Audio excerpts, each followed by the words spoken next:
Todo ang suporta ng pamunuan ng Bayanihan Council Abu Dhabi sa ginawang send-off party para sa mutya ng Pilipinas UAE, Natalie Jewel Reyes. I think mas maganda na ngayon kasi sa nakikita ko marami ng training. Yung bata kasi is nag-start siya na kinakabahan. So sa tingin ko, handa na siya. And sa tingin ko sa atin naman ang crown dito sa UAE, especially sa Abu Dhabi. Si Natalie ang nanalo bilang mutya ng Kasarinlan Tourism Abu Dhabi 2025, kung kaya't siya ang na-appoint na kumatawan para sa gaganapin na mutya ng Pilipinas 2025. And we have seen her as a potential delegate to go to the Philippines for Mutiana Pilipinas 2025. And we are really excited for her journey.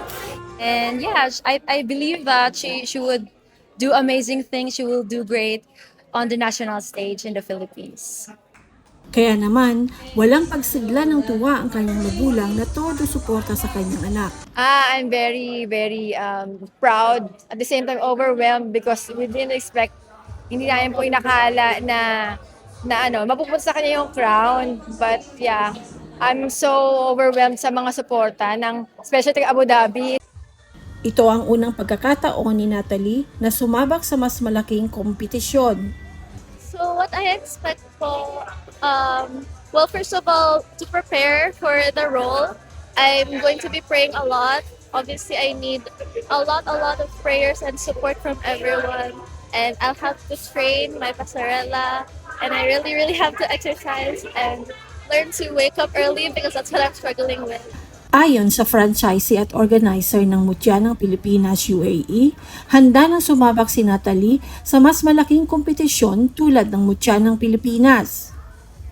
Well, actually, she's already beautiful. She's already experienced with pageantry. But if there's one thing that she needs to take going to the Philippines is the emotionally, mentally, and spiritually health is really essential. It's really important, especially if she would go to the Philippines to compete for a national stage. I really want to show my dancing skills because that's my forte. That's what I'm good at.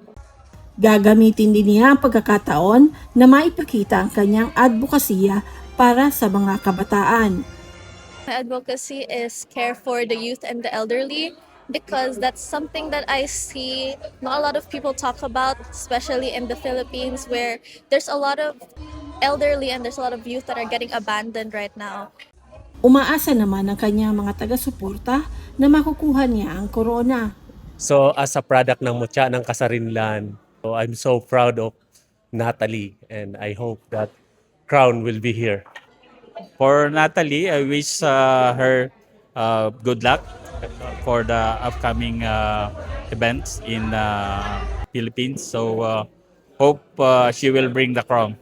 So, I hope po na we'll get the crown and I'm praying po na kasama ko kayo magdasal para po sa anak ko. Handang-handa na ang ating kandidata na si Natalie Reyes para sa pagsabak niya sa kompetisyon sa Pilipinas. Umaasa naman ang buong pamunuan ng Bayanihan Council Abu Dhabi at lahat ng Filipino dito na makukuha ni Natalie ang corona. For more news, please follow our Facebook page, TikTok, Instagram, and YouTube. Para sa The Pinoy News Channel, Sophie Taiko Soldevilla, Abu Dhabi, UAE.